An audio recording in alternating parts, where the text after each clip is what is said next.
Let's get it. Hey guys, what's up? This is Morgan from MorganLett Insights. Welcome back to the channel. We are here for our weekly astrology forecast video. This week's video is going to be the astrology for August 31st through September 6th. So this is ending out August and we are moving into the month of September. This is a month where the seasons will transition. We will start a new season. For the Northern Hemisphere, we're moving into fall. For the Southern Hemisphere, you are moving into spring. So there is a major transition, a season of harvest, a season of reciprocity, a season of giving, of being, of reaping things, of digging things up is what this season is really about. And that's starting to happen right now this week with the full moon in Pisces. Really going to be encouraging you to really surrender to the end, but at the same time there's so many new beginnings, so many completions, so many like mid projects that are happening right now. This Pisces full moon is a reminder to surrender to a new beginning, surrender to this sense of closure, this sense of forgiveness, this sense of turning over a new leaf. This year has felt like a decade, and so this Pisces full moon is really a reminder to really let go, to release, to be open to receive, to really focus more on ease and effortlessness and not be so forceful and not be so pushy. And it's really contradicting because right now we're in the middle of so much Mars energy. There's a lot of Saturn, Pluto aspects that we're still moving through. Mars is stationing retrograde next week. Uranus is, having its little fun, giving us inspiration to push forward, but at the same time we're dealing with these Capricorn and Saturn and Pluto constraints where it's like we want to break free and we want to upgrade and we want to make these improvements to the areas of our life that are being affected by Uranus, but at the same time, which is a planet of innovation and change, but at the same time we have Saturn, the planet of discipline and constraints and maturity and responsibility, reminding you like, hey, but you got these bills, but you got these, there's a sense of responsibility. So there's like this double-edged sword that we're having to find the balance of and dance. And so it's going to be beautiful, especially when Mercury moves into Libra. It's funny how Mercury is moving into Libra right when things are about to get a little bit crazy. So mentally, this philosophy, this concept of balance, of finding the balance between everything, not being too salty and not being too sweet is how we're feeling, where it's like, be brave, be bold, be confident, make these major improvements and upgrades to your life, but at the same time find the balance between practicality and sustainability. Be mindful and tactful in how you make your decisions, not doing it in the basis of scarcity or fear, but being realistic about what you already have. And that's just the overall thing about 2020, especially in this universal 4-year, is being resourceful with what we already have while still being open to receive more. That is just the dance that we're doing right now in 2020. So for this full moon week, it's really just reminding you to like, hey, be still, be restful. You can manifest, you can be productive, but you don't have to burn yourself out. You don't have to be a doormat. You can live in your purpose and stand true to your higher desires in terms of what you are here to do, not in terms of your finances, not in terms of your career, but like who you are on a soul level, what it is that you want to learn, what it is that you want to embody, what it is that you really want to experience, especially with there being so much activity between the North Node, which is our soul's purpose in this specific lifetime, in Lilith, which is the dark moon, the goddess of femininity and liberation and free speech and revolution. There's a lot of energy between those two with this sextile this week. So just be mindful that it's okay to live in your purpose. It's okay to get your work done. It's okay to be productive, but you do not have to be a personal martyr. You can create strong boundaries for yourself and still be soft, okay? Being firm doesn't mean that you can't be soft, but you can be soft on the inside, okay? Like, it's, again, balance. And this week with that Venus opposing Saturn, it's all about resetting your boundaries, renegotiating, coming back to the table, seeing what has happened so far in your relationships, and then being able to really evaluate them on where we are right now. What's working, what's not working, how can we renegotiate and come to the table in your personal relationships and your business relationships, and how you deal with your money and how you deal with your time and how you deal with your children. This Venus opposing Saturn is about, what is working, what is not, emotionally feeling frustrated, especially with it being in Cancer. So anyways, guys, let's dive in deeper into some of these aspects. So the week starts off on September 1st, the same day as the full moon for those people and depending on where you live. So September 1st, Mercury in Virgo is going to trine Pluto in Capricorn. This aspect is really bringing ease. Anytime we're dealing with a trine, things are really working in your favor. This is where you don't really have to do too much. You don't really have to put in too much time to make the changes. And with Pluto in Capricorn, Mercury in Virgo, for a lot of people, this is making necessary changes to your health, your routine, your diet, your work schedule, making small adjustments that you might think that really improve your overall way of being, your long-term goals. Really baby stepping it is what this Mercury in trine is about. So really just getting things in order. For a lot of people, it's almost just like something is clicking and we're just being willing to do more of the work and doing the work in a way that really feels good for us. We're not over exaggerating or overemphasizing or overdoing it. We're just like, hey, listen, this is what needs to get done, so let me go and do it. It's about really just simplifying things with this Mercury and trine with Pluto, because it's on the same day as the full moon in Pisces. And so this is a time where the sun in Virgo is going to be opposing the moon in Pisces. And so when the sun is in Virgo, the sun really represents our outer focus, our outer desires, how we are responding, the area of intent that we are really highlighting during this particular season. So the moon is our internal emotions and our inner desires and how we really process things from a very intuitive and internal perspective. So with the moon in Pisces, this is a period where a lot of us are deep in our core, feeling very sensitive in our bodies and our nervous system. We're very self-aware of how things affect us on an internal and external level. And because we're so aware, the sun in Virgo is really opposing that and is really being scrutinized because it's so meticulous. It's ruled by Mercury, the planet of thought and communication. So naturally, the sun in Virgo has a very analytical energy. So this full moon is really going to encourage you to be very aware of the areas of your life that are ready to flow, that are ready to release, that are ready to really ascend naturally to a new level. So a lot of us are going to be going through forgiveness, really dealing with past memories, doing a lot of dream work. You should really be consuming a lot of water. With this occurring in the constellation of Aquarius, how you adapt and how you respond to group thought, group perspective, group beliefs, group concepts, the I versus the we type of situation. So just know that spiritually, it's a great time to really collaborate with other people, even though it's technically in the sign of Pisces. So group rituals. I just did a money ritual with my best friends, which was really dope. So anything that really allows you to connect to that sense of higher purpose that deals with Aquarius and Pisces, that sense of service, that sense of humanity, that sense of brother and sisterhood is what this is really coming and bringing people together. With Venus moving into Leo this week, on September 6th, is really asking us to move deeper into the heart. So there's a lot of situations like the passing of Chadwick Boseman, and there's a lot of things, y'all, that are really hitting us in our core and reminding us to be soft and to be genuine and to live your purpose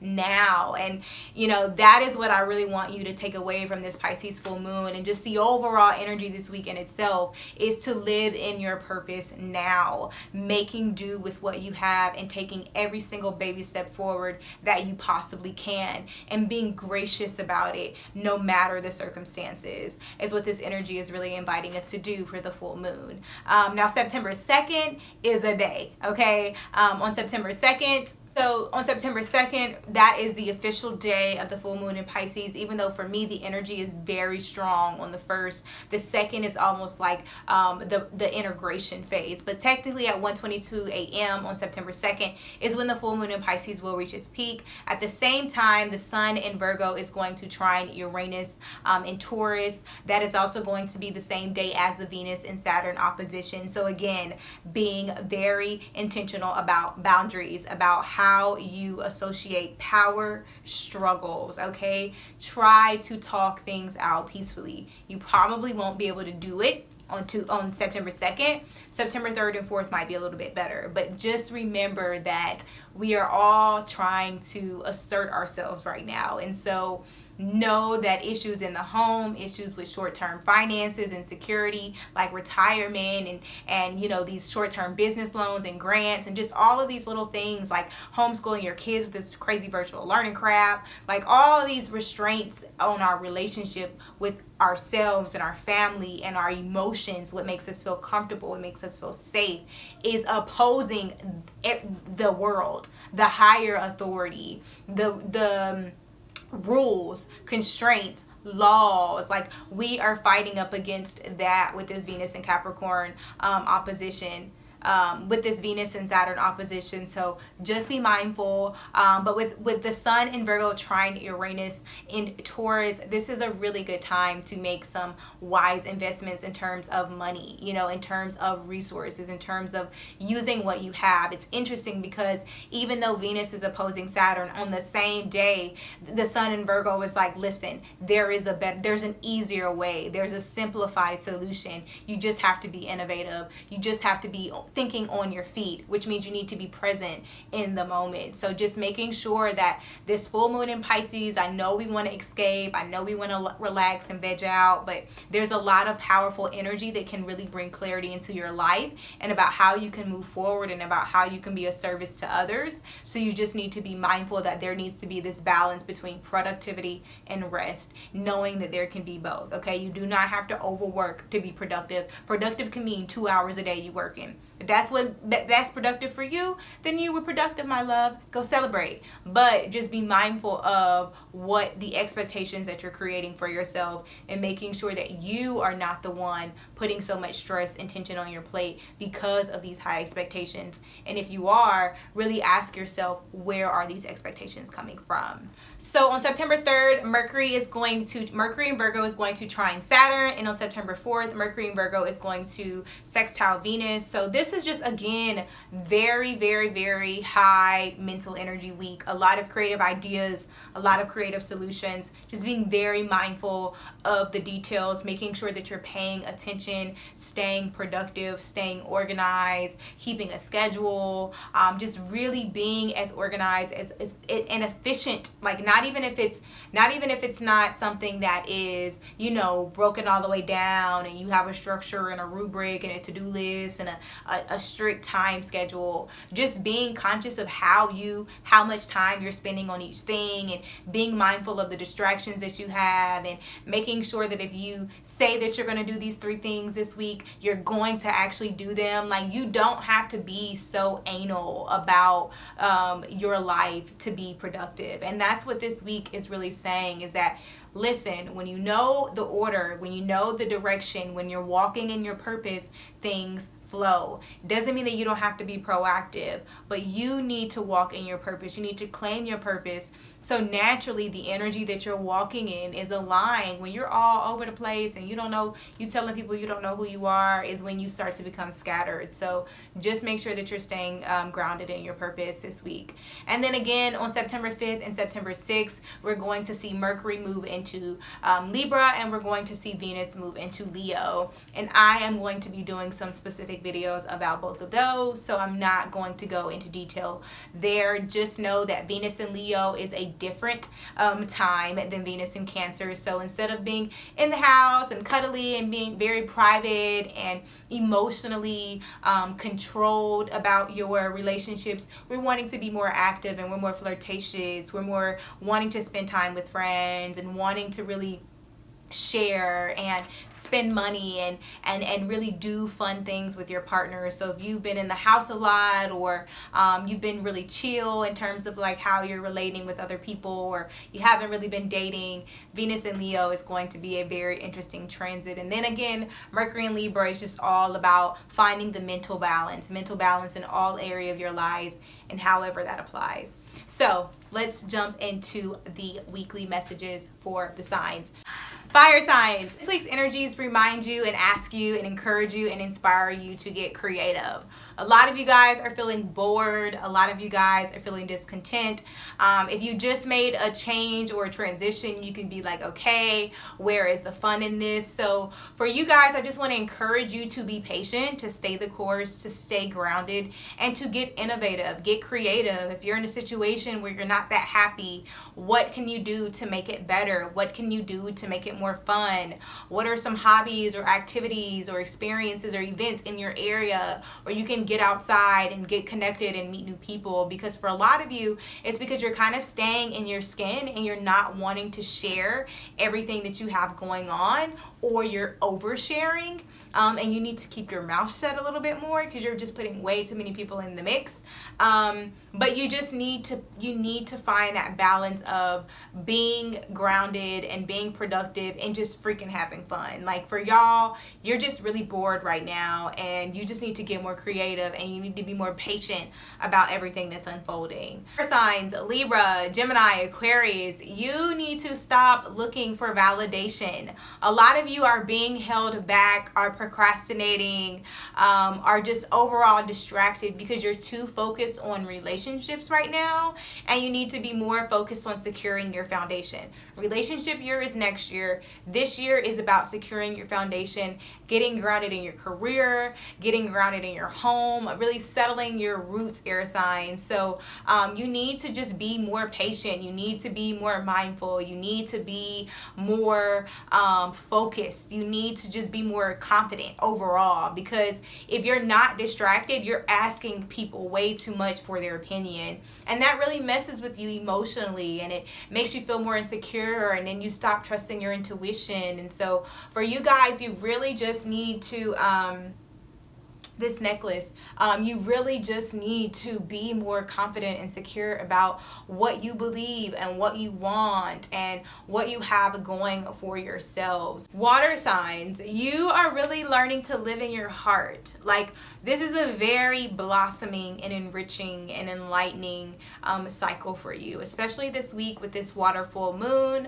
A lot of you are going to be feeling really tender, really soft, really sensitive, really in your element. This is a really good time to write, to read, to sing, to be near water, to take baths, to take a lot of naps, or to go to bed earlier. Or for some of you, you should wake up earlier and try to meditate first thing in the morning, or watch the sunrise. Or if you live near the beach, go on a sunrise walk near the water, or like really just incorporating these rituals and these practices into your life to really help you stay in your power, and to stay in your heart, and to stay true to your intuition and everything that you have going for you at the current moment. Because for water signs, when you're in tune with your center, your core, your life is just naturally in flow. And so if you feel a little disoriented, really drink water, but really pay attention to what's in your heart and ask yourself, am I listening? Earth signs, this week ask you to like let go. It's interesting because earth signs, like there's something that you just keep clinging to that you won't let go. There's a fear, a thought, a relationship, you know, some type of past situation that like you cannot let go of it. And this energy is really just asking you to let it go, to let the past be the past, to resolve this issue so that you can move forward. And also to just not be so afraid to claim what you want to claim. Like, taking up space is not a negative thing. And so if you're in a situation that doesn't jive with you, you do not have to be in it. You know, just being true to who you are and letting what no longer serves you go. There's something in your past that you need to let go. You need to forgive it. You need to move on from this karma. Quit repeating the same gruesome lesson and move on. It will not be easy unless you make it easy. And the only way you can make it easy is first you have to accept that you need to let go, okay? If you keep telling yourself all of these ways that you can fix it, all of these ways that it needs more time or it needs to work out, no, it doesn't. You need to let it go. And even if it does come back, which I don't even want you thinking about, you need to know that it's not going to look or feel the same. So whatever energy or memory or relationship you keep trying to recreate, it's not going to happen. You have to let this go and start over completely, okay? Doesn't matter if you're with the same person or the same job, but some aspect of it has just got to go, all right? Just got to go. So I love you guys. Like and subscribe. Peace. Bye.